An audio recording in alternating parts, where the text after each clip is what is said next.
Parker Kligerman, who has raced in this race the last couple of years. I love this weekend and this facility. Dan, those are nice photos, by the way. Yeah, we look great, don't we? Yeah, I like that. This place is so cool. It's so unique. Here's a look at the layout. Uses streets right through the city, the heart of the city here. Take us for a lap around here. Yeah, 2.2 miles, turn 1 and 2. It's basically these 90-degree corners you see often at street courses. You're connecting roads that are normal streets that usually have 90-degree corners. That sets you up down this long back straightaway on DuSable Lakeshore Drive into the toughest and most difficult braking zone, not just in NASCAR to turn 4, but I would say motorsports worldwide. It's incredibly bumpy. There's tons of different asphalt surfaces. Then you shoot down the backstretch. That's the fastest section into turn 6, the hardest braking zone. And then 7, 8, 9, you get into the tightest section of this racetrack. Almost impossible to run side by side through there. And then my favorite spot to pass, turn 11. Similar situation, it's super tight, but if you get side by side there and you get to the inside, that outside driver has no choice but to most likely let you through. And then obviously it connects you through turn 12 back on the front straightaway. It's one of the coolest street courses, I think, in the world because it has high speeds, it has super tight sections, and you can pass. And it's just, as we watched Nick Sanchez get all sorts of squirrely out of turn 12, it's just a really fun place to drive, and it's fun to watch race cars. Yeah, I love these shots right when we switch to the cars on track there, them coming over the hill down from 11 to 12 where you can see the traffic in the background. So many great images and camera shots that we're going to see all weekend long here. And Nick Sanchez, of course, coming off of that big first career win last week at Atlanta. Good little road course racer, too. I think it'll be interesting to watch him over the course of the summer as we take a look back at last weekend. I think you understand this as he did the spin and win, you know, a la Danny Sullivan at the Indy 500 in 1985, and then did a great job to drive back through the field here and ultimately find his way to victory lane at the end last Friday night. When you get that first win, sometimes that's the hardest one, right? Just understanding how to win these races. Once you do that, sometimes they kind of fall, they start to fall a little bit easier after you get that first one. Well, I drove that car for 2 seasons and didn't get the checkered flag. Now, we came damn close at Atlanta, so I was so happy for Scott and everyone on that whole race team. I went up and hugged them yesterday.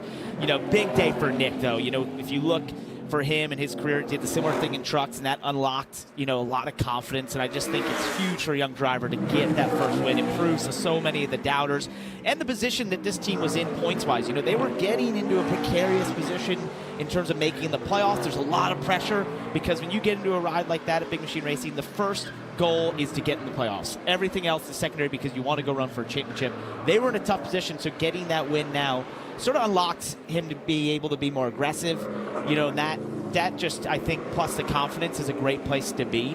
But absolutely huge, you know, for him. And in the fashion they did it, the spin and the win and all that stuff, that's something he'll remember forever.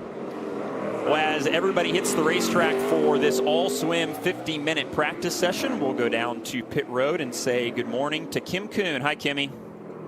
Hi, and good morning. And like Parker mentioned, 12 turns, 2.2-mile circuit, which is going to take drivers by some of the most iconic landmarks in Chicago. I'm at pit exit. You've got a great view of the Chicago skyline. And pit road is situated on 2 blocks of South Columbus Drive, right across from Buckingham Fountain.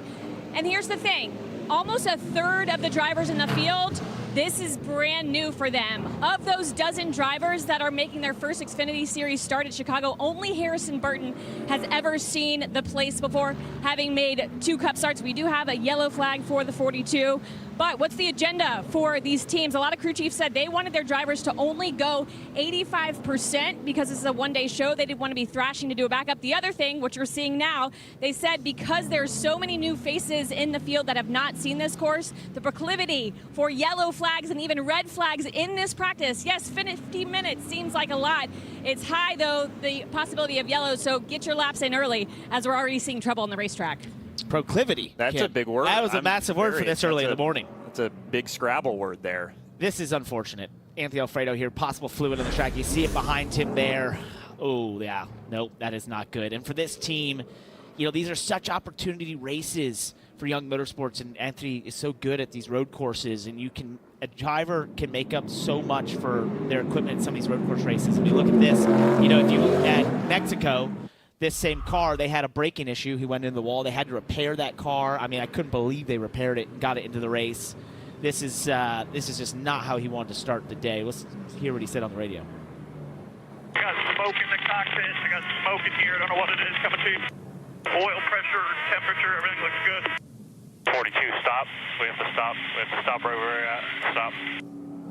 Yeah, it didn't sound bad when he came by on the replay there, so maybe, I don't know. That could possibly be something loose. Right now, if the oil pressure gauge and that sort of thing is the first thing you look at, if that's fine, that can usually be a good indication. Possibly it's rear end related, but yeah, they'll have to investigate that because that's a lot of fluid coming out. Good thing he stopped it. Underway here in practice in downtown Chicago. For a brief hold right now as Anthony Alfredo stops on the racetrack.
Than this right now. We've got the CW stage. I got the Buckingham fountain behind me. We're right in the middle of the fan zone, and there's so much for fans to partake in. We expect a big crowd here, especially at NASCAR Countdown Live when we start at 3:30 Eastern a little bit later today. We got an hour-long pre-race show getting you ready for the Xfinity Series race. And if you talk to drivers, they're just so excited to be here. They say one of the best parts is just being able to go from your hotel to walk to the track, to do some sightseeing with their families. There's just nothing quite like Chicago. And listen, heat is definitely going to play a factor in our pre-race show a little bit later today. I believe it's certainly going to play a factor for drivers too. I have been told though, Parker, I think you know something about this, but no matter how hot it gets, you can't jump in the fountain. No, you can't. Actually, it's a great point, Carla. I just got asked this on NASCAR Reddit. You know I like to go there during our practice qualifying shows. Someone said, will anyone jump in the fountain? A couple years ago, I came here to do an advance before we came here to the inaugural race in 2023. And on air, live on NBC, you may remember, I said, I'm going to jump in this fountain if I win the first race. I do remember that. I was promptly informed by many officials from the city of Chicago that I would be arrested if I jump in that fountain. So you are not allowed to jump in Buckingham Fountain if you win this race. That is you being arrested, definitely frowned upon. You being arrested would be great TV, though. That would be good time, for sure. Yeah. So, but you know what? If you win, maybe you get away with this one. Maybe. I know, maybe. Yeah, just say you fell in. Over that fence. yeah. So many great landmarks, and you see the Field Museum there. Just love the sights and scenery here that lines this racetrack. Here's some radio from the 9 of Shane Van Gisbergen as he awaits his turn to go out. The steering is in between slides really bad. I can't get the steering straight. 10-4, we can adjust that. Yeah, sorry to be a pain, but if I could get the steering wheel slightly closer as well, if it's able to, that would be great. So, a couple things to unpack there. What he's talking about with the steering being straight, so you have like a spline that you put the steering wheel on, right? You've seen it. We can remove the steering wheel to get in the race car, and then you set it on the spline, and you try to line it up so that it's sort of straight. Well, sometimes that spline can be offset, whatever, especially how they set the front end in the steering. So what he's asking them to do is basically try and make it so that when he sets the steering wheel to what's considered straight, the wheel is actually straight down the straightaway, right? Often I would have in these road courses where you have it tilted a little bit to the left, offset, just because of the nature of these cars, that sort of thing. We're looking at some restarts here. And this was SVG's win from last year. The 97 car a year ago for Colleague Racing, working his way through the field.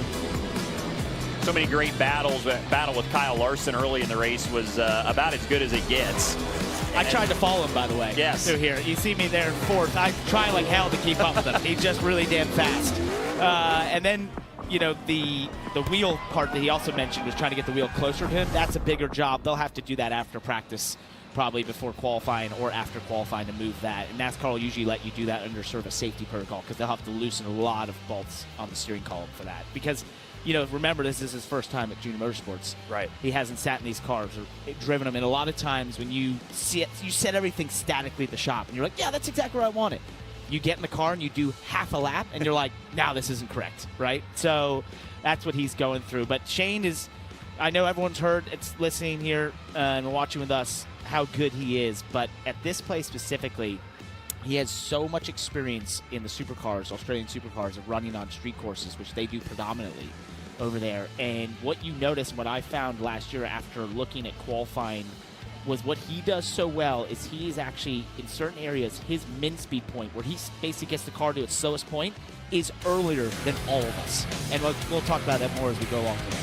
He makes it look easy, no doubt about that. Everybody will be chasing.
Chicago, where practice is at a stoppage early due to Anthony Alfredo. They will add 5 minutes to the practice clock. But Anthony, checked in with your team. They said there was a broken oil line that actually caused a puncture in the cooler. With that being said, what does the rest of the day look like for you and this team?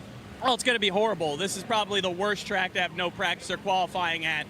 But it's kind of, I don't know, I've been saying we've had bad luck for a while now, and I'm starting to think it's something else because this kind of stuff has happened too frequently. So I don't know what we got to do, if there's some sort of quality control we could do better, but this isn't the first race where I haven't even gotten up to speed or made a lap without some sort of failure. So it's extremely disappointing. I hate it for Dude White. This is a home race for them, and it's going to be hard to be as fast as Xfinity Mobile without practicing. So just disappointed. I saw smoke going through 7. Didn't know where it was coming from. I just shut the car off to be safe, and the last thing I wanted to do is stop in the most narrow part or a blind corner. So I just tried to find a safe place to pull over, but I guess it dumped the rest of the oil out of it. So that sucks for everyone else. I hate that, you know, cost them some practice time, but we're going to have none. So it is what it is. We're just going to have to work hard today, and it's going to be a grind all day long, but that's the kind of stuff that makes you stronger. So just put our faith in God and go out there and do our best. An uphill battle for Anthony Alfredo and this team. He mentioned that oil laid down. Lots of drivers already being warned by their spotters.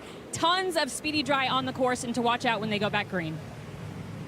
Yeah, we saw the trucks going out here, laying it down all the way around the racetrack as we go back to green here in practice. They've added 5 minutes as stated, so some of that time lost given back to drivers like Connor Zilic here.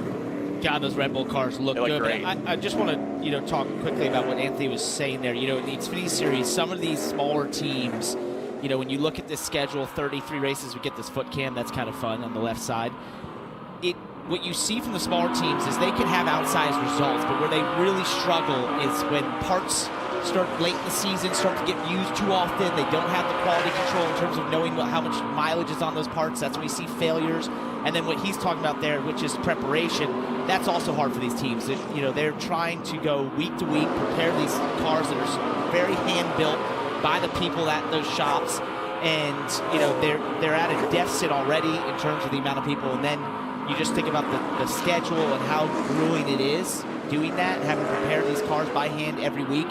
That's where these smaller teams really struggle compared to big teams. Great view of both the driver and his footwork here for Connor Zilic. The thing that jumps out at me about that is obviously his upper body is moving a lot while he's bumped, but his legs, look how much his legs are shaking around and moving as he goes over the undulations and the pavement and everything else that makes this racetrack so tricky. And just look at how much movement's in that car. Yeah. Right? It's so dynamic. It's just awesome as Harrison Burton gets out of the way for Connor Zilic. He's having to work his way through some traffic here, and that gets really tough. That will really hurt you here at street course because it gets to places where you just can't get around them. From 7, 8, 9, 10, you have to just follow the traffic in front of you. Back on tomorrow, this 5, then you'll be good. He's going to try and outbrake Chris right here.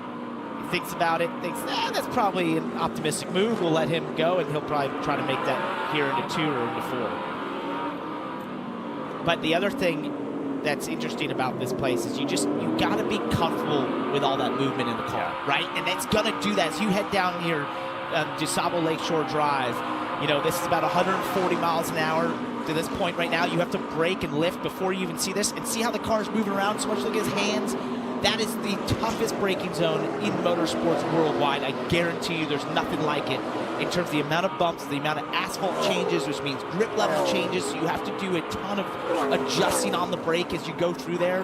And then this is probably the most straightforward braking zone into 6. But you can get tricked there because it's such a wide entry, and then the track condenses into a super tight area that makes it sort of disorienting in that sense. Yeah, I think you made a good point there too. Not only are there bumps and things like that, but the different types of pavement and asphalt, and that makes a big difference too, right? Because it's different levels of grip when you're on the brakes. It's so much to remember to make a good lap here, as Sheldon Creed has gone around, and maybe a little damage to the right rear on the 0-0. That might buff out. Yeah, we can buff it. At street course, that's nothing. But at the end of this race, I guarantee you, of the top 10 cars, that's not good for Eckes. Oh my goodness, their season continues to just be littered with issues like this. So we'll have to see if those two incidents were related or not. As that's a shame. Eckes tries to limp this 16 car back around to the pit lane here. Such a shame. This is exactly what you don't want to do. There's so little time here between practice, qualifying, and the race. How bad is it? One-day show. It's hurt. It's real hurt. That's absolutely a backup car. Eckes had 2 straight top 5s going into Atlanta last week before finishing 19th. It kind of started to right the ship a little bit. And he's been good on the road courses this year. Here's a look at it. So this is all by himself. This at the end of, where's this at? Into turn 6, yeah. So what did I say about that corner? It's enticing to brake. It is the most straightforward braking zone. Here's also Sheldon Creed down into turn 7, getting him spun around. He's going to get away with that far more than Christian Eckes. So the reason that, as we get another look here, Sheldon just sort of lost it. That's easy to do. It's pretty bumpy on the braking zone, and it's downhill, so you can overcook it. But he'll definitely get away with that. This, on the other hand, this is what we've seen consistently at this track over the last couple of years that we've come here. And the reason being is that 6 is the most straightforward braking zone. But it's also the hardest braking zone in terms of that you will try to maximize that braking zone, 1,200 pounds of brake pressure. But you have a big, wide open space down that roadway that then condenses into a super tight corner in turn 6. And so what happens is you enter that braking zone and you think visually, you're like, oh, I have all this room, I can roll more speed, but you have to be, what you can't see around the wall is that other wall is on the other side. So as you look, once again, as he gets away from here, where he hit that wall, it looks like he completely overcooked the corner because you can't see that wall on the exit because of the wall that's on the inside. And therefore, you have to sort of drive that corner with the idea of like, your min speed point has to be before you can see this wall. And yeah, he just way overcooked it. That happens, though. He's not the first to do that. We've seen that in the Cup Series a ton. Larson did it there last year. See Larson do it. In the rain, that place is super tough. Noah Gragson went into the first year into that barrier about 6 times. So, that is very easy to do, but you didn't want to do it now in practice, obviously, at any point. But that's a tough spot for that team. Christian, one of 11 drivers making their first Chicago street race start. Austin Hill has been here a couple years, finished 2nd last year, Kim. Yeah, so let's talk about what his feedback was, because we mentioned at the top of the broadcast, a lot of guys new to this course. Austin with 2 starts, already reporting that the track has less grip than years past. He said he feels like it's going to be really easy to wheel hop because of that. Currently sits 3rd on the board. At one point, though, was top of the board in terms of speed before he getting knocked out by Zillage. Correct myself there. Austin finished 2nd at Circuit of the Americas earlier this year, but has run really well here. 6th place average finish.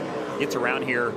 We don't think of him as a road course guy, but he does really well at this racetrack specifically, and is always as good at the permanent road courses too. Which is weird because he's great at the road courses. Yeah, I know he great. is. I sneaky about it. And he was great in trucks at the road courses. I raced against him many times in there, and then when I was, at Big Machine the last 2 years, I always felt like late in the race, I was battling the 21 in the top 5. So he's really good.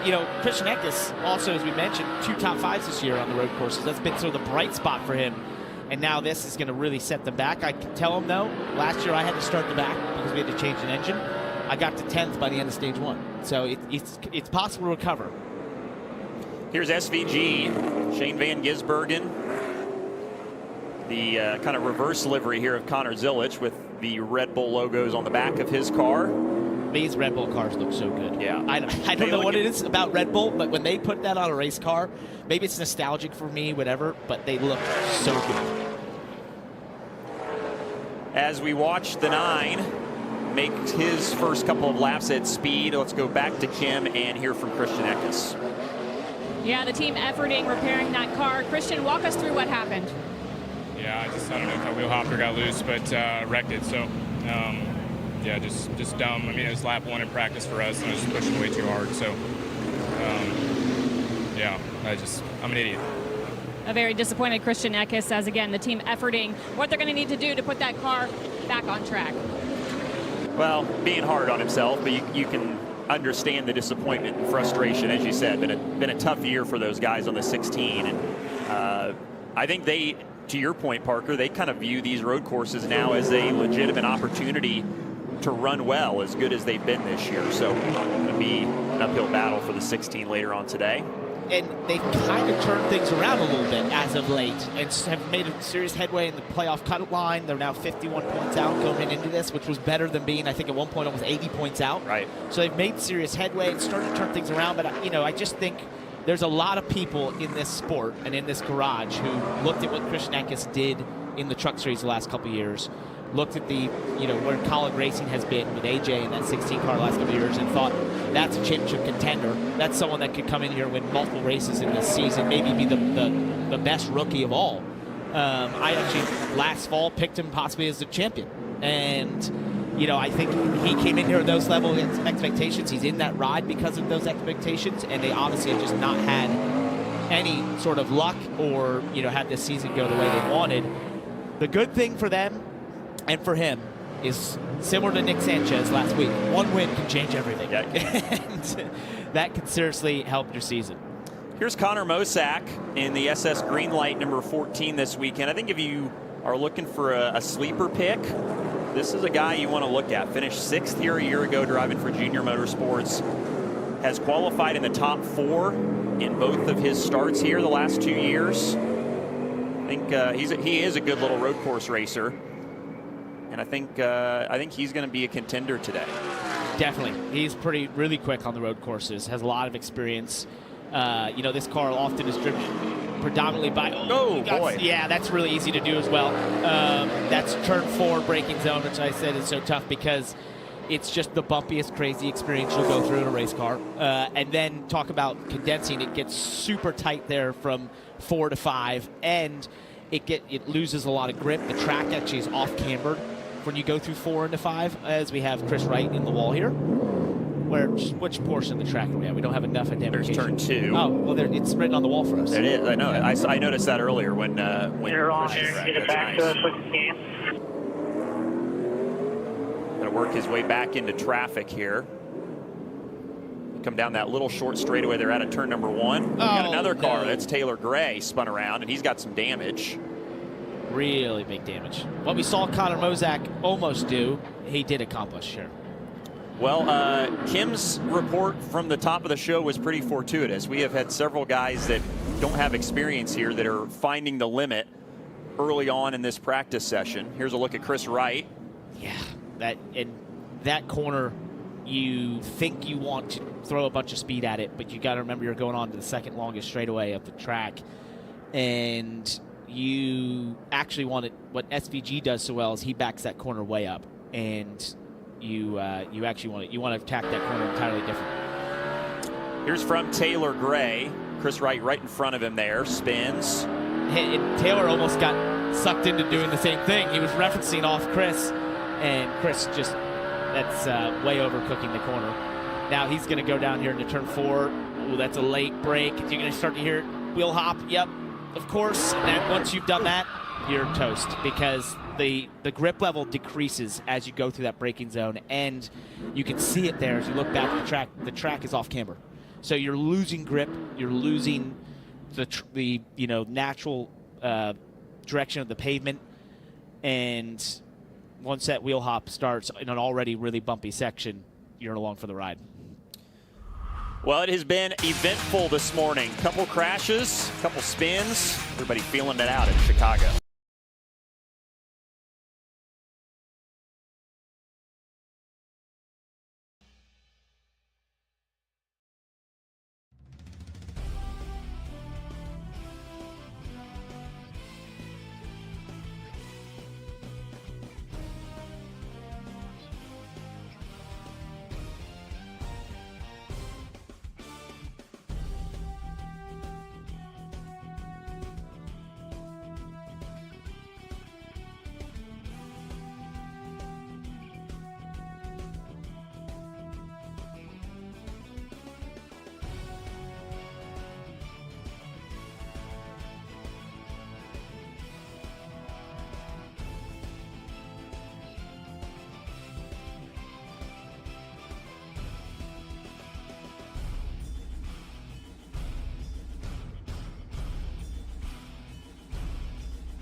Arrived late, but I saw the 7th inning stretch.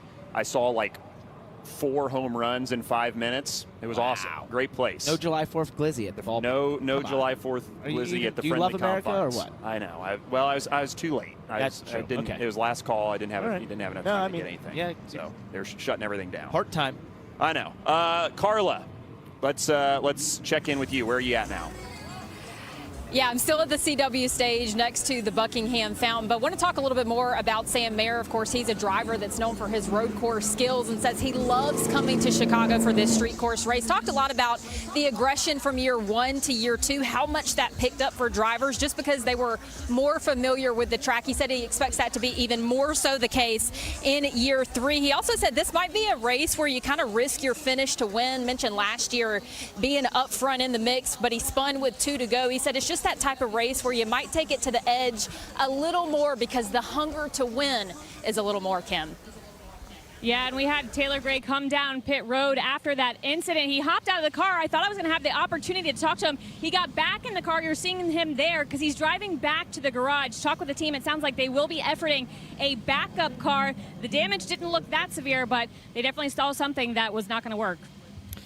Right, and one of the big risks, the way he hit the wall, even if it's not a ton of external damage that maybe they could fix, it's more cosmetic, is the fact that those rear ends, if you bent the track bar mount or feel like it could fail at a road course, that's the really susceptible piece inside these Xfinity cars to failing, and you just don't want to take that risk, especially how good he's been at the road courses. This is a big opportunity for them. I feel like he's one who came in here possibly looking at a chance to be in the discussion for a victory, considering how well he ran in Mexico. Also, just one other thing to note, we rode along with him there. The garage, where they term the garage, where the haulers are, is what, a half mile from pit lane? Not close. So for all these teams, and I can, word of advice to any of these drivers here for the first time, bring all of your gear.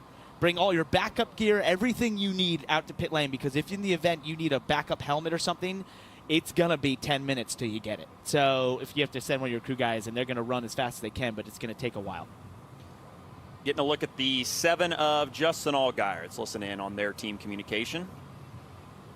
Well, the fast car that you just told me was 2 seconds faster is going to get a backup car, so that's part of the issue is that last year's practice didn't go very good, so I'm not at full speed because I can't afford to go to a backup car, just so you know. That's a veteran. That is, and he's not wrong. He's 32nd on the board right now. And Taylor Gray was 4th. So, there's definite discrepancy there. But to Justin's point, what's your risk versus reward right now? There's not a lot of reward. If he feels like he can just turn it on for a lap in qualifying, or obviously get them in a good position and then do that in the race, then that's why you have a guy like Justin Allgaier, who's a veteran, who was trying to pit there. That's blind. So for Ryan Sieg, who was behind him, didn't realize he was doing that, and that's what's going to happen. He got basically pushed into the pit lane. And he was in a backup car as well because of a practice crash last year. So he understands the risk versus reward, Kim. Yeah, exactly. I was going to bring that up, Dylan. Remember, after he got into an incident in practice, Alon Day completely pummeled him. They had to thrash to get that backup ready. Remember, there's only a few hours in between P&Q and the race here. And so when I checked in with the team at the hauler this morning, that was their main goal. They said even if Justin has to go 75% during practice, that is fine with us. We know what a veteran driver he is. We know he can figure out the course. He has experience here, but their main sole goal was to get through P&Q unscathed. We talked about Austin Hill already and his, I'll use proclivity again for this racetrack, as is Justin Allgaier, gets around here well. So do you. Pretty good company there. I know. If I had to, I'm going to admit something here. I'm just going to do this therapy session here live on the air. All this year, I haven't felt that jealous of these drivers in these races. But at this race, I'm a little jealous. I loved this event. I love this track. I loved racing here. Last year was one of the most fun races I've done in my whole career, starting dead last and ripping through the field and getting to be a part of the battle at the end amongst 4 or 5 of us was so awesome. This is just, when we get into the race later today, for all of you watching who will join us here in the CW, what you'll see is just no holds barred, elbows out, full contact racing that somehow works. Between these walls in 3,400-pound stock cars, it just works, and it's so much fun. Every lap is so dynamic. There's few things like it in the motorsports world. Yeah, I can understand where it would be frustrating and challenging and difficult, like it's been for some of these drivers this morning. But it looks like when you nail a lap here, there's maybe no greater feeling in the world. I feel like Senna at Monaco. You're in the zone, and when you nail a lap around here, you know it too. Like it flows together, and it starts right now where Justin Allgaier is in turn 1. It starts there, and you get out through there, and you start to say, okay, now I've got to set up for 2. Don't overcook this corner. You catch a little traffic. Don't let that annoy you. Austin Hill gets out of the way. You got to be able to refocus down this backstretch. As we look at William Swalish into turn 4, make sure you don't go too deep into here, but don't also be too cautious. There's a lot of speed to be had in turn 4 and rolling that speed into 5. And then as you go down towards turn 6 on this straightaway, if you ever take a second to look up, which is tough because you get tunnel vision around here, you look at all those skyscrapers in the distance, and it's so surreal of a feeling to be like, I'm literally in the city streets right now, ripping the NASCAR race car around. And then this whole section to me is just one of the wilder sections at any track that we go to in NASCAR's. William gets a little bit of wheel hop there because you get these banners, right, on the fences. And this right here is one of the tightest, weirdest corners. Then you try to wrap around here. That's just a weird experience because the car's all leaned on the right, and then you do this quick into 9 and then down, or 10 into 11. And that the way those banners are, it almost late in the day in the race will make like a shadow effect, and it feels like you're in a tunnel. So it's just a lot of different experiences and different senses that you have around here compared to a normal track. Swalish 6th right now as we finally start to get some laps put on the board here. Zilich is fastest by about a half second right now over Shane Van Gisbergen and Sammy Smith. As we get a look at Preston Pardis, 12th right now in the family-owned number 50 car. Don't see him very much usually on these road courses, but when we do, he's another one that always sneaky up close to the top 10 and usually in line for a good day if he can keep the fenders on. That's so cool. He's always quick on these road courses. You got to pay attention to him when he shows up. Great road course racer, races a lot of Spec Miatas around the country. And just gets to do these road courses, that family team, and every time just punches way above his weight. Also, Sage Karam in 10th in the 53. That's really impressive. That's the Joey Gase car. We've seen Sage in that a couple times this year.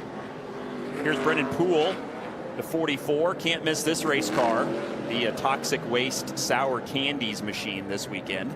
I could use some of those right now. Could you? Oh, no. Zilich in the tires. Fastest on the leaderboard right now. And trying to get it refired here with 14 minutes to go. Bad is it, Connor? Oh, it's not great. No, that's a bad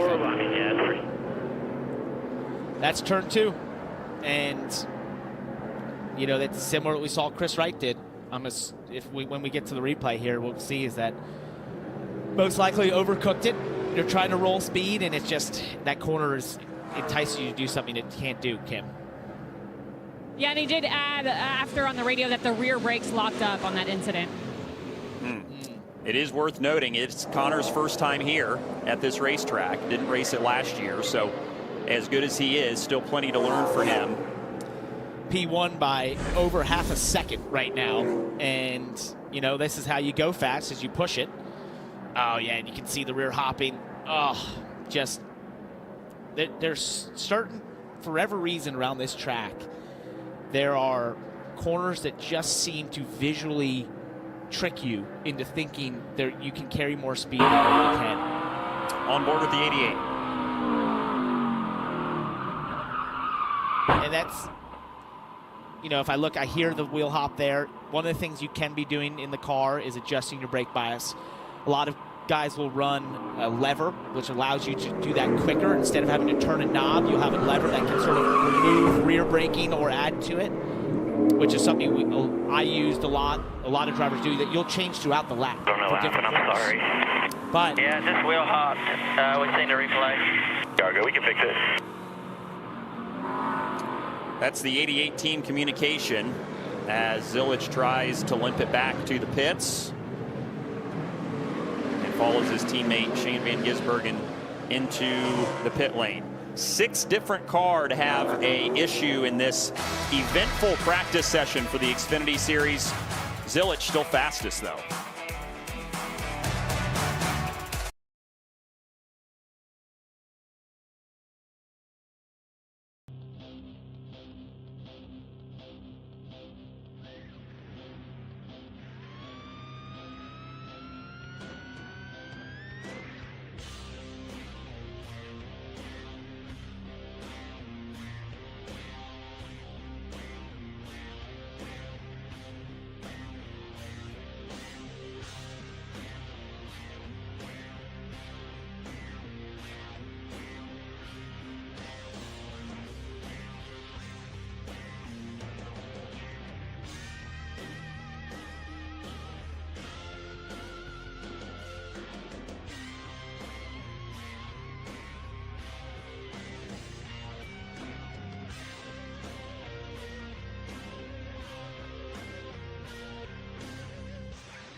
We just saw Connor Zilic, who is still fastest, but got into the wall.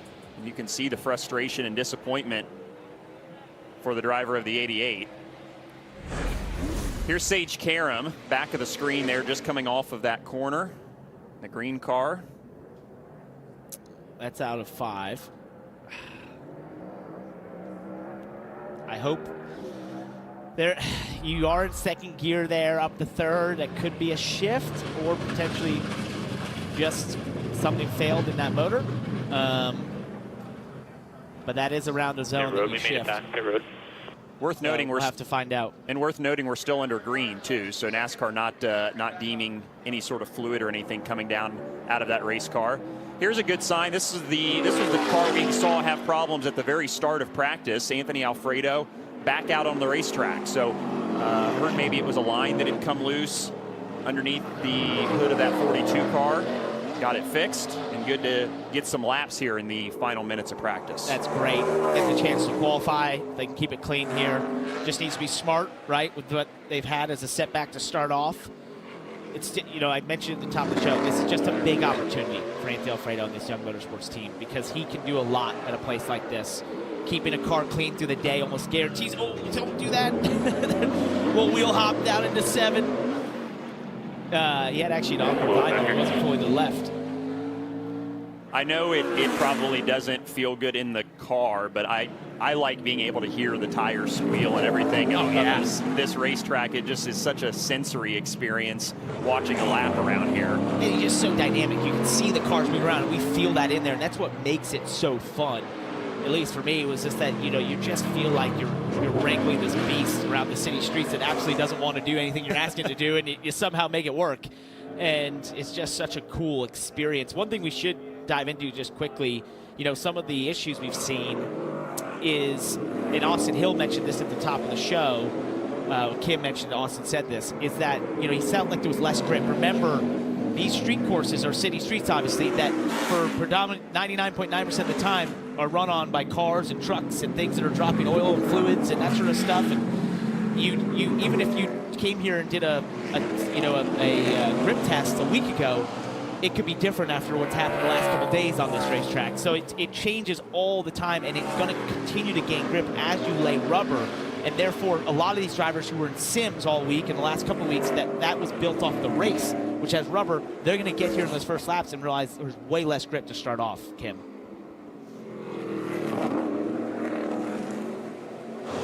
And Connor Zilic, one of over half a dozen cars to have issues during this practice session. I heard on the radio you said once you hit the brakes, the car was sideways.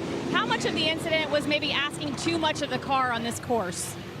Yeah, I don't know. Honestly, I didn't feel like I was driving it that hard, and probably should have my brake lever in a different spot. And you know, I just gotta stop beating myself on these races. It's frustrating. Our Red Bull and WeatherTech Chevrolet, it looks really good. It was as fast as Xfinity Mobile, but yeah, now we gotta work on it.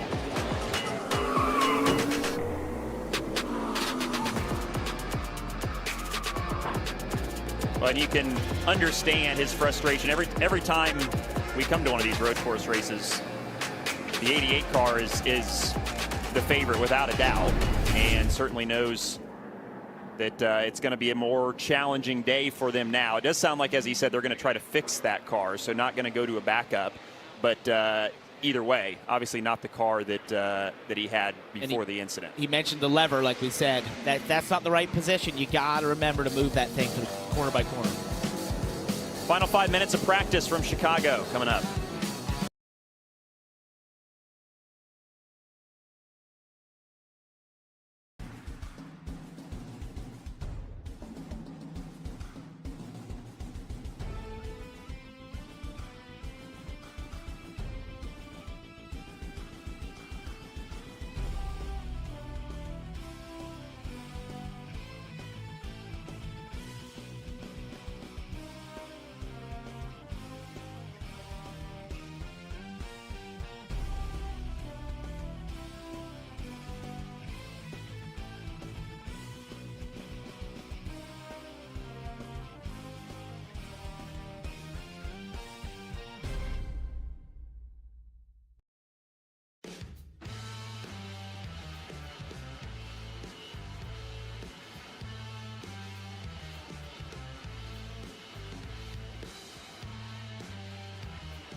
it actually allows you to refire quicker, you know, in terms of when you go back out there to have more pace because you've cooled everything down.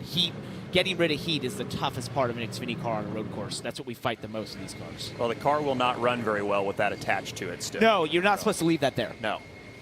That's going to wrap up practice and an eventful session at that. 6 or 7 cars spinning or getting into the wall. I think we've had 3 or 4, 8 cars is the official count with issues. I think we'll have a couple backup cars, and Shane Van Gisbergen will end up as fastest over Connor Zilic, who, if you're just joining us, one of those cars to get into the wall and make contact. They don't think on preliminary investigation they will have to go to a backup car, but pretty significant damage to the Junior Motorsports 88. So basically, if you survived, yeah, practice, you probably had a pretty good lap. You had a good day, or a good start to the day. Now you got to do it all over again in qualifying, which is really tough around here. Yeah, when it counts. Because you got to take a lot of risk, and there is a lot of reward, Carla, around here on a street course for qualifying. That's right, and if you're talking about Shane Van Gisbergen, what a special track for him. He talked a little bit with me earlier this week about the Xfinity Series race last season, and he just said, I had so much fun. It was the most fun I had on the track, battling Kyle Larson, battling Ty Gibbs. He said we were able to pass each other, to give room, to show respect, but of course you can't forget about his Cup Series win here in Chicago back in 2023. He got his first Cup Series win in his very first start, making history in NASCAR. It was really quite the moment for him. I did ask him, I said, which one was your favorite? You said you had fun in the Xfinity Series race. He said, obviously, it's got to be the Cup Series race. Just the way that unfolded for me, he said it was truly life-changing, Dylan. To be a NASCAR driver and is in a position once again to possibly go for the sweep again this weekend if he can get the job done in the Xfinity Series car later today. That car's already won on a road course this year with Daniel Suarez at Mexico a couple weeks ago. Guy's pretty good. Yeah. Those are good numbers right there. Let me tell you this. It was really frustrating to be in the Xfinity Series last year and know that I was probably top 5 when it came to the road courses, and every week I had to go against this guy. I was like, you couldn't have had a harder duo between him and AJ Allmendinger each and every time we showed up to a road course. You got Sam Mayer, who's great, but you know, Shane is obviously a world-class road course racer, and I would say possibly the best in the world at stock car street course racing, in which Australian supercars are very similar to what we do over here. They're lighter cars, though. They have differences, but they also predominantly are on street courses. And I think when you look at his record over there and seeing what he's done when he's come over here at Chicago in the Xfinity Series and the Cup Series, he's probably the best in the world at taking a stock car and putting it on a street course. And that race last year with Larson in the Xfinity Series, so much fun to watch. Those two going at it, kind of hammer and tong all day long there. And SVG will be tough, no doubt, again today. Get a look at the top 10. The rest of the leaderboard here as practice concludes. SVG and Zilic as expected at the top. Jack Perkins, 4th there in the Joe Gibbs Racing number 19. Another supercar racer, also TV guy. So racer and TV guy. Great to see him. Man after my own heart. That's right. Yes, mine too. Great to see him on debut here in the Xfinity Series. Fast early on in the 19, and Sammy Smith rounds out the top 5. Yeah, major shout out to Sam Mayer. Don't sleep on him. We mentioned he's an incredible road course racer, wants to get that first win of the season. And also Carson Quapple was amazing at COTA. He's really been looking forward to these road courses. I think he's one to watch. SVG in group number 1, so we'll get an early barometer of what a fast lap is around this racetrack. Qualifying coming up next from the streets of Chicago.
for the NASCAR Xfinity Series, racing through the downtown streets of Chicago, Illinois.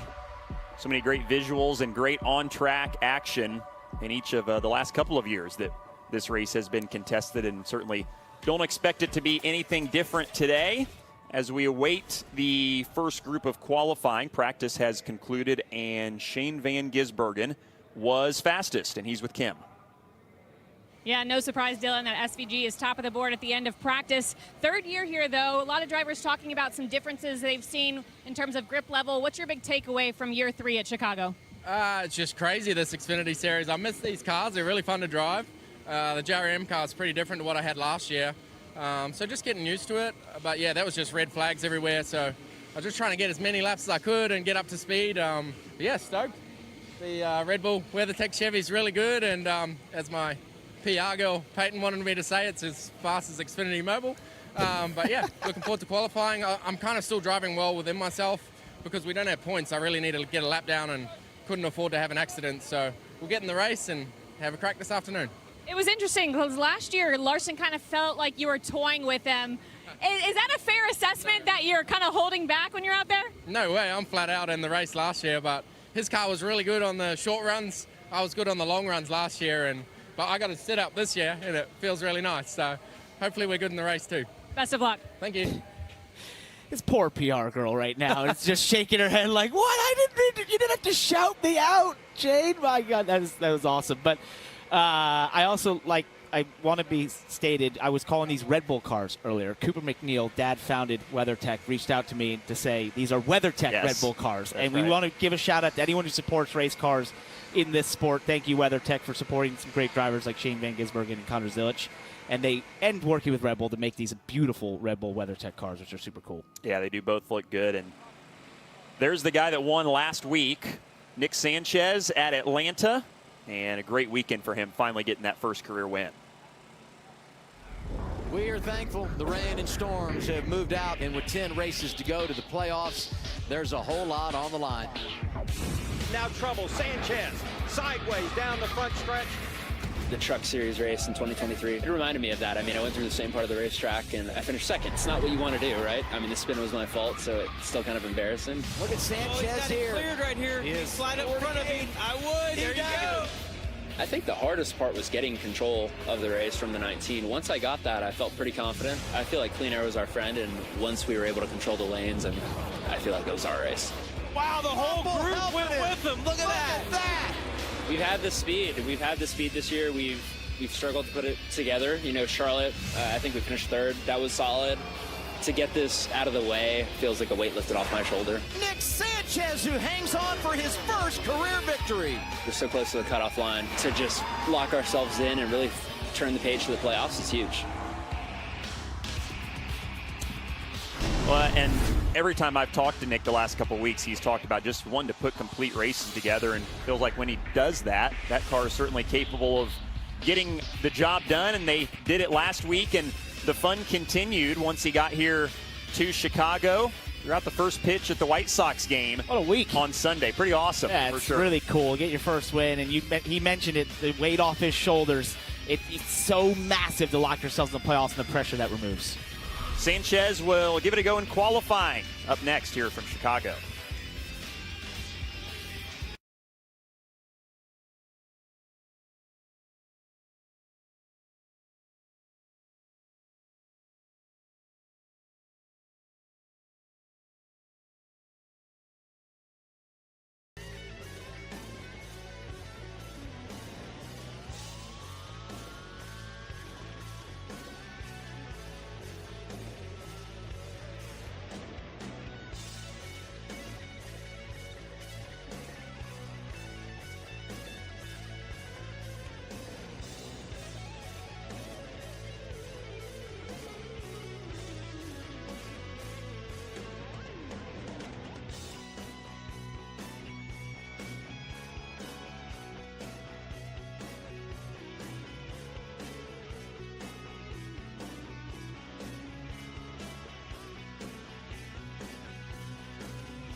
Strala back in the field as well. The second Sam Hunt Racing car, the 24 car. There's Anthony Alfredo as well. Eventful practice session for him. An issue in the opening minutes, but able to get back on the racetrack. And Sheldon Creed, another one. Still looking for that first career win, but never know what can happen here at Chicago. Well, this racetrack spread throughout the streets of downtown, and plenty of sites and landmarks that border this racetrack. Grant Park is kind of the heart of it. We've seen Buckingham Fountain, where Carla has been based today.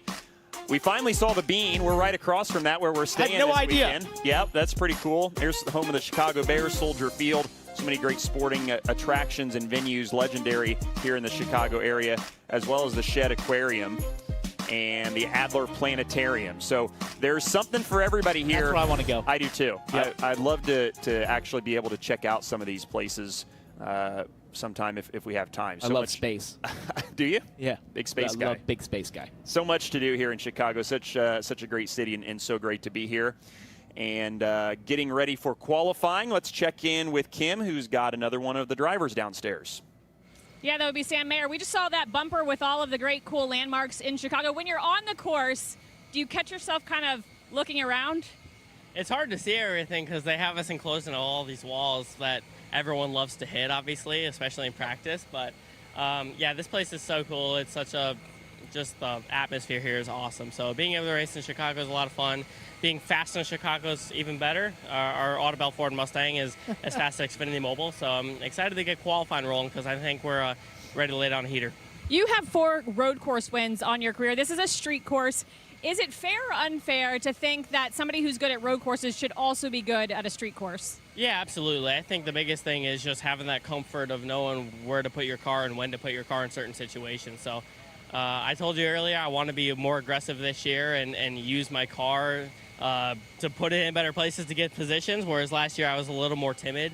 So I'm going to go for it this year and see what we can do, because either way I'm probably going to get wrecked at the end of the day, but might as well be the aggressor, not the victim. Yeah, Sam did tell me this morning, he said, I want to be the aggressor, not the victim. I saw him this morning at the hotel getting coffee, and he, I asked him kind of how he was feeling. He said, man, I'm so tired of getting crashed at the end of this race. He said, I just want to finish one of these. He said, I run so well here, but I want to finish the job and get a good finish. So that team is still looking for their first win of the year, the Haas Factory Group, and Sam has been close a couple times this year, and as noted, they're always strong on the road courses, so today might be the day. Qualifying is coming up, and cars getting ready to roll. 2 groups, field split in half, and each group gets 20 minutes to lay down a lap, and then everybody will be blended together regardless of group, just by fastest lap, and that's how we'll set the lineup for the race later on this afternoon as Group 1 hits the racetrack, and hopefully it is not as eventful as practice was. I'd like to see us just get some clean laps here and see. Fingers crossed. Yeah, see who's got what here. But as you said, this is when you have to lay it on the line and make it count. So everybody going to be pushing hard here to get good track position. Race winner has come from the pole here in each of the last 2 races. So track position does make a difference here and does matter. Oh, it matters. It is awesome how you can pass here and you can make your way through the field. But it is a shorter race, and track position is one of the more important factors in if you're going to battle for the win or not. This will be fun because we'll have SVG in this first group, and then we'll get into the second group and see if there's anyone that most likely can get to beat him, because I'm just going to go on the limb and say he's probably going to be fastest. I think that's probably a safe bet. And that's no offense to Sammy Smith and Alfredo and anyone else in this group, but just being honest. And Connor Zilich is in Group 2, so if you're just joining us, had an issue in practice. Pretty significant damage to the left rear of that race car. And I'm not sure, honestly, if they're going to be able to make an attempt or not. But I think that would be tough. Yeah. But we'll see. I mean, it's 30 they are minutes, in Group 40 2. minutes since that happened, so possible that they're able to do enough repairs to get out there. But for the amount of damage, I'd say that's tough. So underway here in Group number 1, and Sammy Smith with clean racetrack for now to try to lay a lap down. He works through turn 11, second to last corner, and then onto this straightaway over the crest, downhill to turn 12, this right-hander, and then back onto the start-finish line. And that's actually where we start the lap, and the alternate start-finish line there, out of turn 11 as we now head on to the front straightaway. So his lap started back there, trying to go full tilt now, and you want to just increase or I guess compress your braking zones just by a little bit. Every single corner, you want to try and find just a little bit more roll speed in the center of every corner in terms of your min speed. That's how you make lap time in qualifying an Xfinity car at a street course like this. But you've got to almost have a sixth sense of what the grip level is going to be in a corner before you get there, because it's going to change throughout this session. It's going to continue. It's going to be different than it was in practice when you went out on new tires. You're going to have a little bit more added grip and downforce because they'll have taped up some of the front end. So you can only probably do one lap here in terms of the amount of tape. You see him slide out of 5, down heading towards 6. You've got that speedy draw on the track. You've got to adjust for that in this braking zone. You're going to want to push it just a little bit further as he does there, slides the rear. And now it's going to be the same theory everywhere else as you go through the tighter sections here. You don't want big gobs that you're trying to get. You're trying to just find a tiny amount, half a tenth, quarter of a tenth every corner compared to what you did in practice. And that's how you net together a great lap in qualifying. Working through the 8, 9, and 10 complex, this kind of half circle that leads you to turn 11. She's going through now, and right out of there is the start-finish line. Little bobble and maybe some wall contact there at the conclusion of that lap. You want to, because of where the alternate start-finish line is there, you think when you get in the braking zone 11, you think, I'll just release the brake and roll it all the way to there, and it just doesn't work that way. You've got to kind of get the car pointed as if it was a traditional lap and then accelerate. I prefer to go into first gear there. Some use second gear. There's a couple corners around here where, depending on how you want to tackle the corner, you can use a different gear. You know, it's in between gears. And so some will use first in that turn 11, some will use second. It's a similar situation down here in turn 6. And so there, and even turn 12, the last corner. So that's part of the beauty of this place as a driver, is there's a lot of creativity as a driver that you have, and none more than when you get into qualifying and you try to rip off a fast lap. Getting a look at Preston Pardis in the 50 car there briefly. Here's Kaz Gralla. Mentioned him coming back from break. Haven't seen him behind the wheel of one of these cars in quite a while, but he does some simulator work for the Legacy Motor Club on the Cup side of things. So still sharp and still fresh behind the wheel. And a really, really good road course racer is Kaz. So I think this is another driver that we'll be talking about throughout the day today. First start of the year for him, and first start actually in over a year.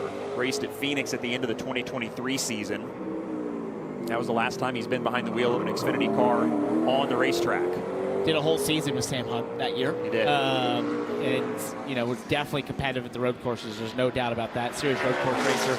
He actually does a lot of the sim testing for Legacy Motor Club. Sort of their dedicated sim driver.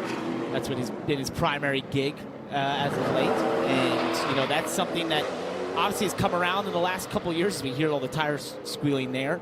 And for young drivers and drivers that are trying to just stay in the sport, it's a really powerful thing now that exists. Backup driver roles, these reserve driver roles, being the sim driver, it just keeps you in the game, keeps you continually working on your craft, learning things from the top of the game, and the individuals who work at those teams. You look at Preston Pardis trying to get around.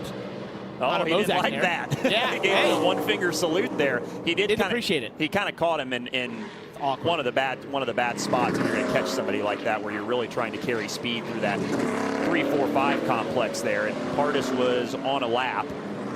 Mosak didn't really have any options there. I think he wasn't really sure which direction the 50 was going to go. And it's really tough. It is. There's certain sections of this track that it's just impossible to get out of the way. Here, I think, to your point, he didn't realize how fast a lap Pardis was on, as Connor Mosak was sort of potentially starting his lap. As we look at the 9, I think he's going to go fast. I think he might be. And there's Pardis again, who kind of got impeded, and I think had to check up there to make sure he didn't get too close to the 9. Well, and also I think what he wanted to do is, once he knew the lap was killed, just cool the car down, try and cool it as much as possible and refire for another lap. SVG is on a lap here. Took the green, that old start finish line there at the exit of turn 11. This is a question that I hope makes sense to you. It's important every weekend to kind of understand where the fenders are on these cars so you're not running into people or running into the wall. But at a track like this where maybe the spotter sight lines aren't as great as you would hope, and where you have to maximize all of the racetrack, how important is kind of having a really good feel of just how much room you've got out here on the racetrack? That's a great point. And it wasn't stupid at all. Thank you. Yeah, no, you're smarter than you think. It's not dissimilar to an oval where, you know, certain times you think if you got the most out of it, you sort of scrape the wall a little bit. The difference is it's every corner here almost that you want to, if it's an apex wall, you want to be as close to that as you possibly can because there's just more radius, more grip, more speed able to be had. On the exit, you want to scrape the wall in some places because it just means you're using all the available space. That corner right there, turn 9, turn 8, it's on the right side of your car, so you're sitting on the left, but you want to get in there in 10. You want to get as close to those walls as possible. So understanding exactly where the dimensions of your race car are is really important. It's no surprise. He goes P1 by 1.1 seconds. Fastest lap of the day as well, and over a second and 3/10 faster than what he ran in practice. So he got all of it on that lap. Sheldon Creed on a lap 2, working his way through 8, 9, and 10. And he'll come to the end of his lap here out of turn number 11. It's definitely a good lap. Look at that, 8/10 off, though, and he's second. That tells you how good the lap from the 9 was. He was roughly 6/10 off before the final corner, also overcooked it similar to Sammy Smith. But, yeah, that's still a sizable gap, Kim, from first to second. And Jack Perkins making his Xfinity Series debut this weekend. You were 4th on the board at the end of practice. What have you learned about these cars and about the course? I'm still learning. I haven't learned enough yet. Just a lot different to anything I've ever driven. The left, back home we drive on the other side of the car, so that's caught me out a couple of times. A bit close to some of the walls when I didn't need to be, but it's just a learning experience. I'm going to be learning right through the race. But really thankful for Shaw and Partners Financial Services for getting us here. Everyone at Joe Gibbs has been fantastic. I'm loving it, to be honest. And you said your dad and some friends might be watching. It's midnight back there. If they're up, you want to give them a shout out? Yeah, so it's 12:30, I think it was, back home for practice, 1:30 in the morning. So if you're watching us, it means you're probably watching it illegally on the CW network. But thanks for staying up, and big thanks for supporting us back home. Say good day to everyone in Australia. Good luck and enjoy it. Thank you very much. Cheers. He is a Supercars veteran. He did tell me he was originally supposed to make his debut in Portland, but he got the call to come to Chicago. He said his family already had a vacation scheduled. He could not turn down the opportunity, so his vacation is still happening. His wife is there with the kids in Queensland. Racer. Oh, yeah, gotta say yes. I love that. It comes from a racing family. Larry Perkins, his dad, was a supercar racer over in Australia, owned a team for a while. Jack drove the Jack Daniels car back in supercars. I was a huge supercars fan back then and I watched every race for many years, and I was so jealous of the Jack Daniels car. But super cool for him to come over. You know, we talk about Shane Van Gisbergen's life changing because of what happened in 23 here at Chicago in that cup race and winning. He kind of opened the door in a lot of respects for the Australian-New Zealand invasion of NASCAR. You know, you look at Will Brown here now, obviously Jack Perkins. I'm sure Scott McLaughlin one of these days is going to find his way over to a stock car. Been trying. I'd love to see it. It would be amazing. So I love it. It's super cool, and I just like to see, you know, global motorsports kind of all come together and see, you know, get to experience different forms of racing around the world and different drivers from different disciplines, converging here in NASCAR. It's super cool. Yeah, and I think speaks to the talent of those guys, because even though the cars are similar, they are very different to what those drivers race in the supercars, and to be able to jump in these Xfinity cars and make them go fast is quite impressive for sure. And actually, one other thing, just to talk about Jack Perkins, he won the supercars race in Surfers Paradise, Australia, which is a street course that's absolutely wild. Probably wilder than this one, to be honest. Yes. And that's a big deal. He races in the Super 2, which is sort of their Xfinity Series now. So he's kind of just jumping from the Australian Xfinity Series to the American one. He's been fast so far today. By the way, quick note on Sage Karam, if you were with us for practice, saw an issue on his race car, had an oil pump belt break, and he will not make a qualifying lap. About 8.5 minutes remaining here in Group 1 of 2 for qualifying. We see William Sawalich, 4th right now. And don't be fooled when you see the tracker come up and the number looks ginormous. It's just that Shane Van Gisbergen is so much faster than everyone else that if you are within 1.5 seconds, that would put you in the top 5.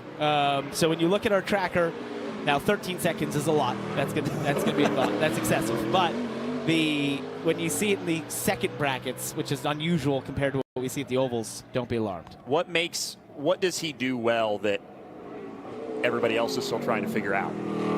I think the entirety of the sport post-2023 Chicago started to dive into that, right? And if you were a driver and you didn't, I don't know how hard you're really trying, because obviously he came in here and drove differently and achieved something that I don't think many people thought was possible, to show up to the toughest series in North America, the NASCAR Cup Series, and just win, right? And take it to the best in the world. And so, you know, when I raced against him the last couple years in the Xfinity Series, after last year, I went back after this race and was like, okay, what is he doing? Because obviously I could get to the top 5.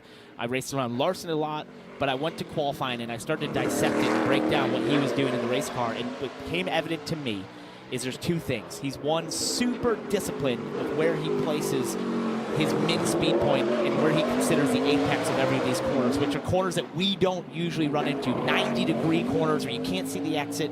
He obviously has a ton of experience with that. And then also, in turn 2, I talked about this earlier, he actually consistently has his car slowed up about a car length earlier than any of us last year when I looked at all the SMT data, and is able to accelerate down the back straightaway. We were all approaching that corner differently and incorrectly compared to what he was doing. If I had to pinpoint 2 things, it's those, and then there is the macro, you know, sort of overall general ability under braking that he just has more ability, more potential in the brake zone than most drivers because of what he does with right foot braking and the clutch use and that sort of thing.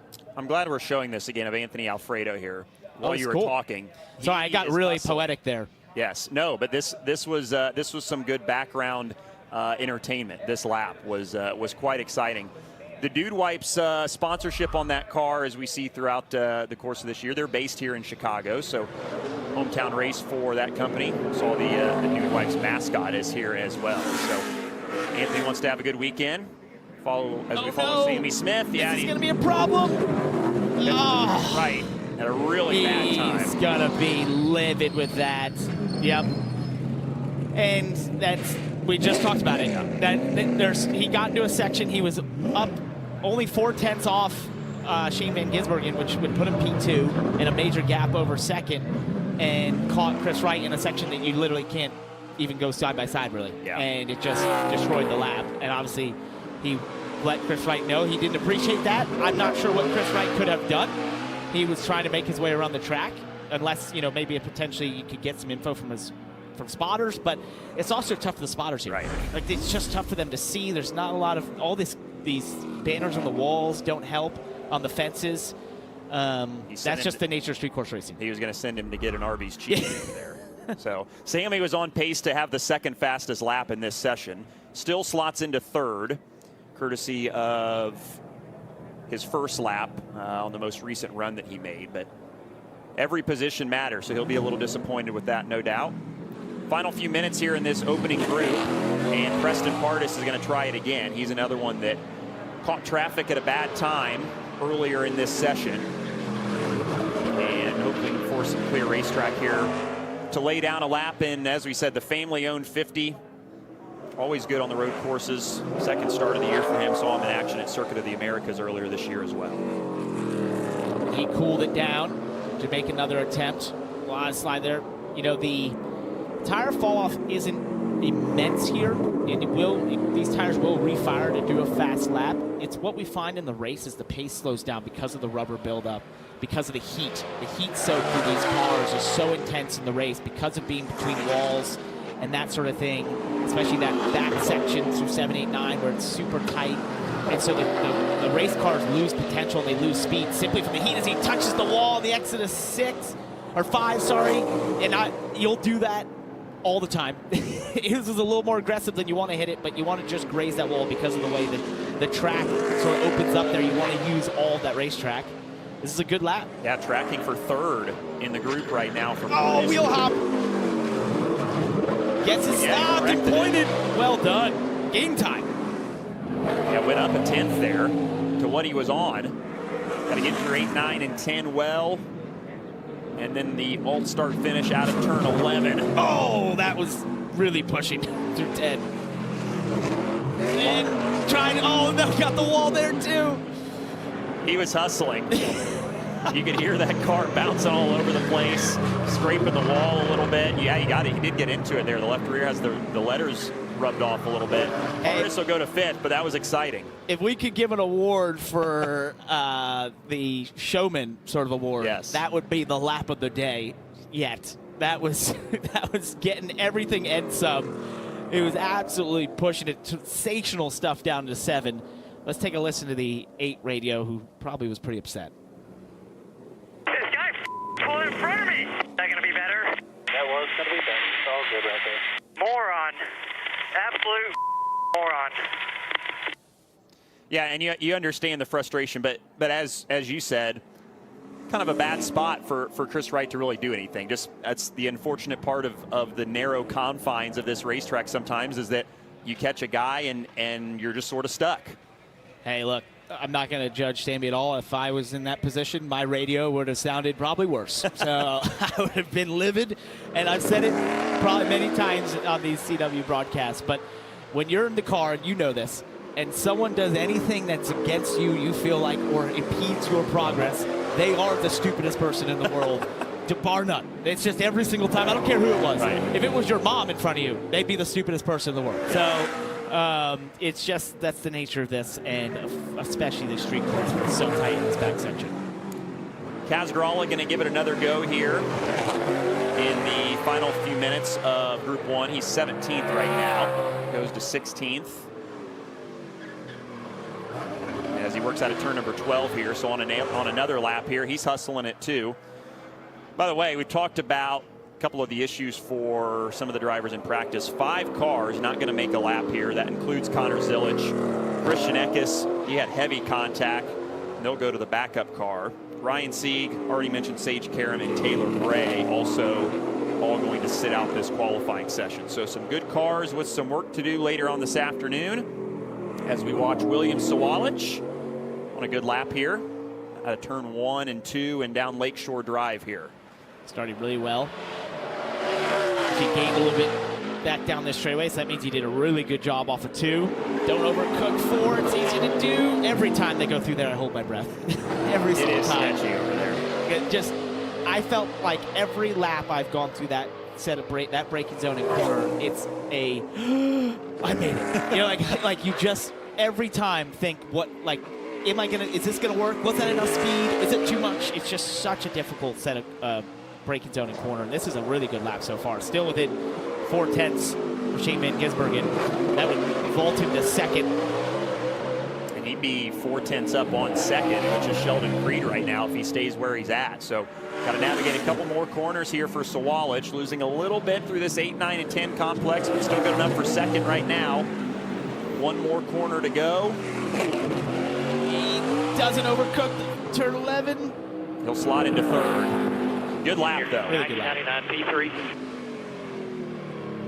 18 has qualified well this year. He's a qualifier. He is. He's really fast. Good qualifier. He's fast. Still working as a rookie to put the full races together, but we've seen some flashes of it for that youngster. He'll be a force to be reckoned with. This also could be an important situation for Chris Wright, just knowing there's 40 cars here. Yes. And we'll kind of see how this all sorts out as we get into the 2nd group. There will be some cars going home. And so I think this is important for Chris Wright to get a faster lap in than 18th right now. So we saw the 5 and the 8 of Sammy Smith with a little bit of a skirmish earlier. Let's get his thoughts with Kim. Yeah, Sammy Smith upset on the radio after you felt like Chris Wright impeded your lap. What kind of maneuver did you want to see with him in order to complete your qualifying lap to your extent that you felt like you had? Yeah, I just expected him to pull over. I thought the lap was definitely improving. It wasn't going to be as good as the 9, but obviously with the 2 groups, it's tough because there's no 2nd round. But yeah, I feel Really good, really happy with our number 8 All-State Peterbilt Chevrolet. I think we had a lot of speed in practice. I felt like we had speed the first round, or the first lap, but yeah, we'll have to fight it out, and we'll see what the strategy brings throughout the race. It's going to be a tough race. Track position is going to be important, so hopefully we can make our way up to the front here and see what we have at the end of the day. Sammy finished 6th here a couple years ago. He's been working on his road course racing craft. He's a good one. You know, he definitely always shows up late in these road course races. That man, SVG fastest in Group 1.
People not be able to qualify because they crashed in practice. So yeah, I'm happy with that lap, and yeah, I guess we'll try to chase SVG all day.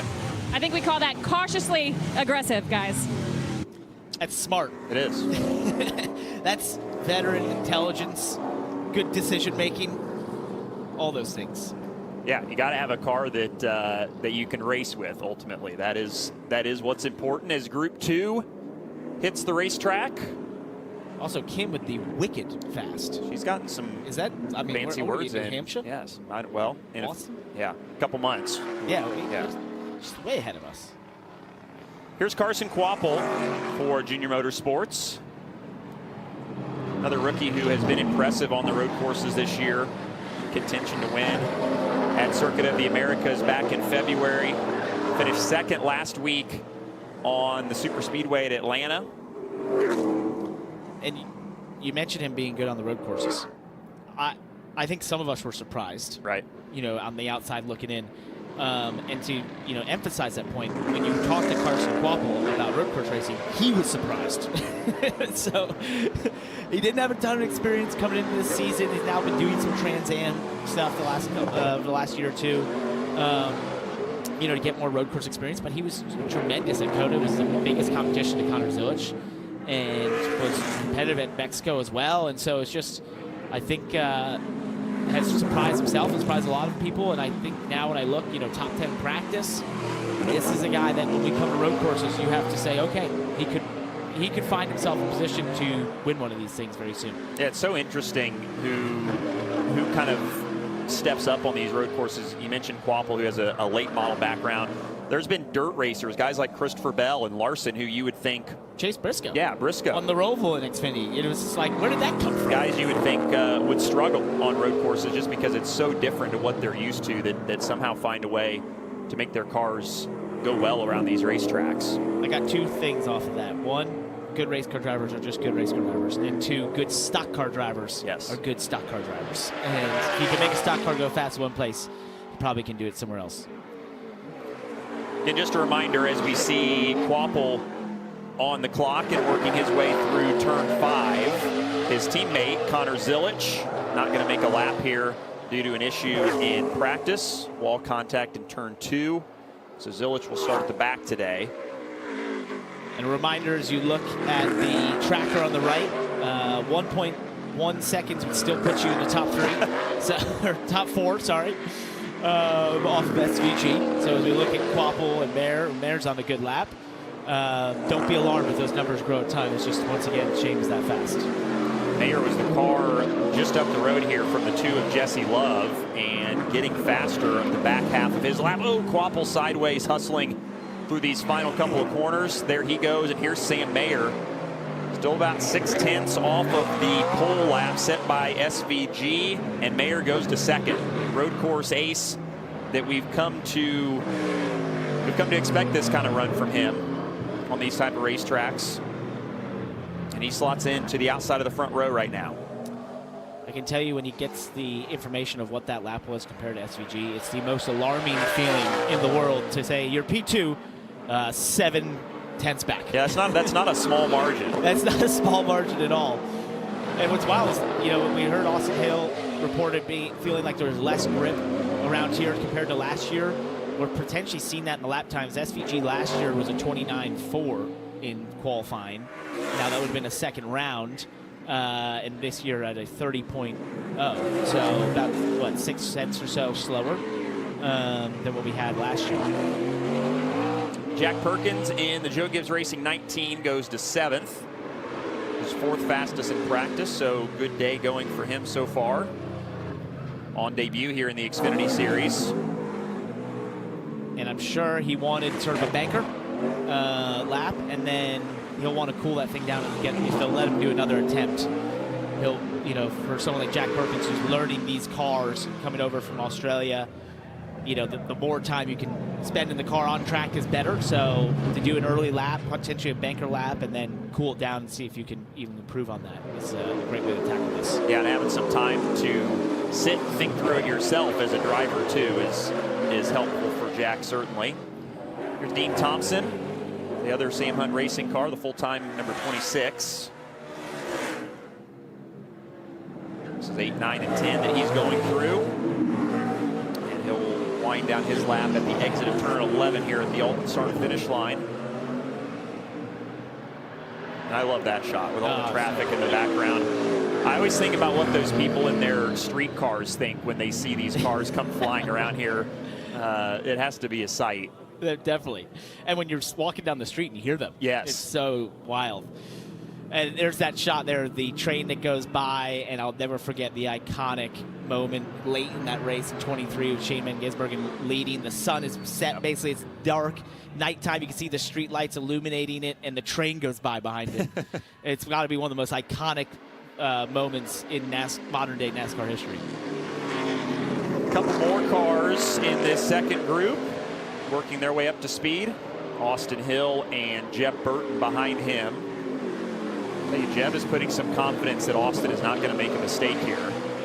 Wants to wrap it. Yes. And that is, I've seen this strategy work more times than and frustratingly to my own disadvantage seen it work really well, where there's times I've gone to a road course qualifying session and thought, why wouldn't I just let myself follow someone who thinks fast? Because I will always do the, I want space, try to get a big gap, that sort of thing, and then I see someone who's a second off me in practice pick up 2 seconds just following another driver as a rabbit. And I'm like, what am I thinking of myself? Like, I should just follow someone. So I like this strategy. I've seen it work many times. You know, for Jeb, who's someone that definitely has continued to have to work on his road course craft, this is often a strategy that can really pay dividends if you do it correctly. Austin in the 21 has finished in the top 10 here in both starts. Jeb is making his 150th consecutive Xfinity Series start this weekend, so good milestone number for him. He is one person who absolutely did not want to see what happened last week, which was Nick Sanchez in that 48 team winning race. You know, with where he is points-wise, definitely now in a really precarious position to make the playoffs. This is an awesome lap for Austin Hill that we're watching, and for Jeb, you know, he's doing an amazing job. He's got the 17th fastest car in the series according to Racing Insights, and yet finds himself in a playoff position points-wise, but that win by the 48 really has put some pressure on them. Austin tracking to be second here. This is really good. He's gained. Now this is where SVG separated himself from some of the other drivers we saw. This is 9 and 10, and how close and how bravery that wall on the inside. Down 11, don't overcook it. Get it stopped and pointed, and accelerate. Great lap. Me too. Really, really good. Great lap. That's awesome. Up by 5/10 to Mayer in third, and as close as anybody has been to Shane Van Gisbergen today. Matt Benedetto in another bright race car, the 99.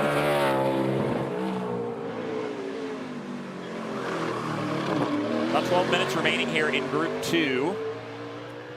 By the way, the rabbit theory did not work for Jeb. No, it Austin didn't. Hill drove away from him. He lost the rabbit. And Jeb ended up in 30th. So that strategy sometimes works, but you got to keep up with the guy in front of you to make it work. Well, and it's easier said than done, right? Way easier. Yeah. The attitude on that 21 car looked really nice as he changed directions. Not a bad lap for Matty D either. Tracking to be about 4th right now. Another good road racer. Someone who can definitely have an outside result on a road course for this smaller team, Viking Motorsports, younger team that's building and trying to assemble the parts, pieces, and processes and people that it takes to compete at a high level in the Xfinity Series. Matt's a big part of that.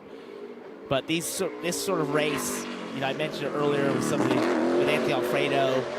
This is the type of race where these drivers and these teams look at, if we can just stay clean, stay in the top, you know, be around the top 25 to top 20, you probably are going to net a potential top 10, right, on the day of that, with crazy restarts, what Sam Mayer talks about, which is the front guys, all of us taking each other out every time at the end.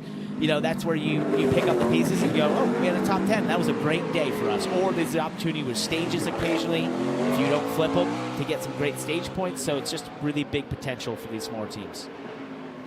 18th for Matt Benedetto. It's a good lap. It's really good for them. Yep, he can work from there. You talk about the chaos. Actually, let's get a look at the 99 here. This is... oh, he got it. That's perfect. that's an Xfinity car on a street course. Look at that bump into 8. Just use it to straighten yourself out. Right? Oh, if you don't have marks like that on these composite bodies after qualifying, I'm gonna say you weren't trying to run with. I'm just gonna put it out there. So, or your SVG. Right. Yeah. Thomas Annunziata in the Cope Family Racing 70 this weekend.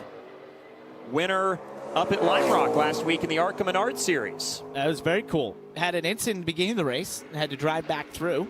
Definitely a great road racer. Won the Trans Am Series. And, you know, every time he shows up for this Cope Family Racing team, he's one of those drivers that you think could take a smaller, younger team and get an outsized result. And it's I was hanging out with his crew chief, Aiden McHugh, yesterday, and we, you know, he said when we come here with Thomas, these road courses, we think, hey, there's a chance. You know, we got a chance of having a really good day. So let's see what kind of speed he can have in qualifying. And Aiden was the longtime engineer for Junior Motorsports, worked on Sam Mayer's car, and helped engineer that team to several road course wins. So certainly knows what the race car needs to be up at the front. And Thomas is working his way around for his first lap here at speed. That's a good 1 and 2. Still loses a bit of time to SVG, but if you kept it within a second, you're going to be in the top 6. So. Yeah. Yeah, you don't need to do anything crazy, really, to still have a decent lap. Yeah, 1.3 seconds gets you in the top 10. So you don't need to go wild. Annunziata smoothly out of turn number 5, and this is Columbus Drive on the brakes hard down into turn 6. One thing to pay attention to today is you start to see that rubber lay down. This track is changing lap by lap right now. Every one of these drivers who goes for a first run at the beginning of this session to now maybe having a second run later is going to experience a different track, because you see stuff being kicked to the side, right? The groove is developing. There's the rubber laying down. It's constantly evolving. It's be close to the top 15 One more lap for Annunziata. He goes to 20th. Lost a little bit there through turn 11. Sounds like they're going to do a second here, back to back. 7 minutes remaining in qualifying. And let's check in with Kim, who has Kazgrala. Making his first start of the season, but the first of what will be 3 road courses. So what's the big takeaway now that you've been on track here at Chicago? Yeah, it's good to be back. Good to be back behind the wheel. Knocking the rust off a little bit, but by halfway through that practice, I felt good. Felt like I was back at home again. So having fun out here with Overplay with Sam Hunt Racing. Right now we're searching for a little bit to get our GR Super to be as fast as Xfinity Mobile, but hopefully we stay top 32. We're sweating it out right now. We need to make the race here. We don't have many owner points. But if we make it, we'll make some swings going into the race and see if we can get ourselves competitive and march through the field.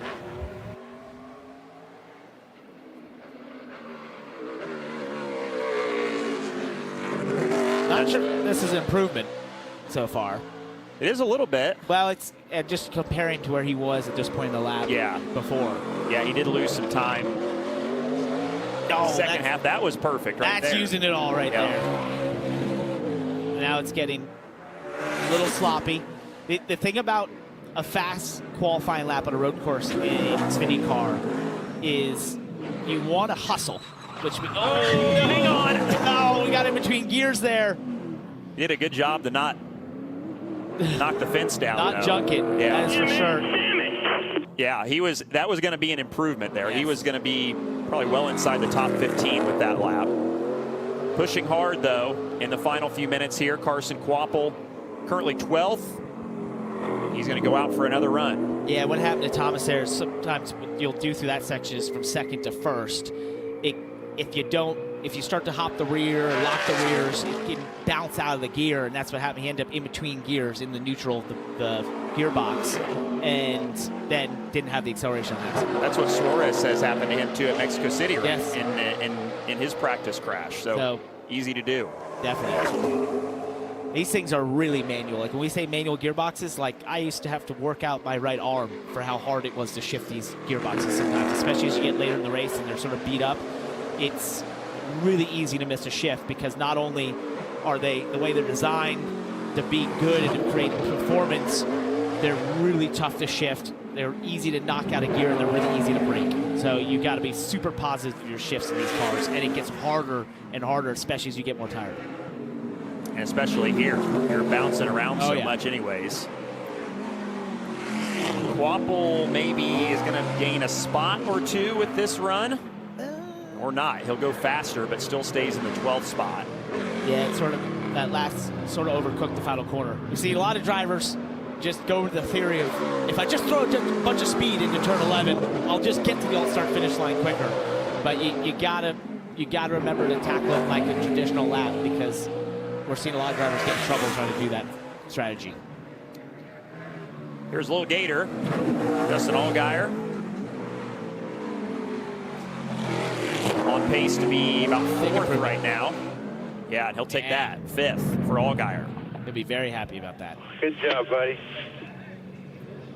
So he knew what he was doing. He did. The veteran. That's the lap that he needed for sure. Here's Jesse Love in the 2. He's 13th right now. He's on a good lap. Really good. Tracking similar to his teammate. It looks very similar how he's gaining time back from 6 into 7. See, look how he's maximizing the exit corners. Loses a little bit on entry. Oh, that got a little away from him, got loose. Through 8, that's gonna be tough. This is a very rhythm-ass section that once one gets messed up, it hurts the others. Lost about 4/10 so far through those 3 corners. That half carousel section has kind of been the Achilles heel for some of these cars that we've seen in this second group. If you're really good there, that's where you gain a bunch of time, but you can lose time there really easily as well. Jesse led a lot of laps last year in this race once he got to the lead. So definitely has a knack for this place. I think when he looked at that lap, it was that getting loose into 8 that just, once you've done that, the way that section works, it almost offsets the car and you can't, through the next 3 corners, ever get it back to the position that you want. And you've heated up that left rear ton, and it may look small and mundane, but it just saps time and performance from the lap. We talk about a team that needs a solid weekend, maybe nothing flashy, but just to get out of here unscathed. It's Harrison Burton. As we talk about the playoff cut line just about every weekend this time of year as we get into the summer. They are 1 below it with 9 races to go. Another team that absolutely didn't want to see Nick Sanchez do what he did last weekend. We were doing some of our pre-production chats this week with our producer Caleb, and he asked me, and I said the Burton cousins were the least happy about that situation, because both of them, you know, more in a precarious position of making the playoffs. Both have done a great job this season with a younger team like this, and for Jeb, a team that's you know, continually trying to improve but doesn't quite have the raw speed of some of the cars he's up against. And so, you know, they're doing great work this year to be in the position they are, but winners like that are behind them in points really hurt you and puts more pressure on this late in the season. When you look at Harrison's Xfinity Series numbers on road courses, he's had several top 10s. Oh, locked up the right front there. That'll ruin that lap. Harrison finished 9th at Mexico City a couple weeks ago as well. So just need a solid day for the 25. And Jack Perkins has cooled things off. Going to go out and give it one more go as the final minute ticks down. And Perkins just started his lap here. They let him back out. Yeah. As SVG and some of the Australians would say, they let him have a crack. So he said that earlier. Yeah. Let him have a crack at it. This is good. Great for Jack. Glad the team allowed him to cool it down after that banker lap and put him in the top 10. Now it's all upside from here as long as we keep it clean. It's looking good so far. Jack, a third-generation racer. His dad, Larry, has won the Bathurst 1000 6 times. Comes from a great line of racers. Way faster entering 4 that time. That was. Yeah, it looked really good on the field too. I second that. I think it looked good, guys. And he's well up on his lap that is on the board now in 10th. Second half of the course is maybe the most important for a good lap here on the timesheet. For those that don't know, by the way, the Bathurst 1000 is like the Daytona 500 in Australia. That'd be like someone winning the Daytona 500 6 times. Pretty impressive. Yep. This will be a serious improvement if he can keep it up by 6/10 right now over his first lap. Got through 10, really nice. Really good. Oh yeah, a good lap. Big Up to time. 5th. He'll be very happy about that. So job well done on Xfinity debut for the 19, Jack Perkins. See him at Portland later this year as well in this car. And I believe that's it for qualifying. And don't think anybody is surprised. I was going to say, what would be the odds on that one? Not good. No. Like, you wouldn't have paid a lot. No, it would not have. Shane Van Gisbergen will lead the field to the green flag later this afternoon on the CW and try to defend his win from a year ago.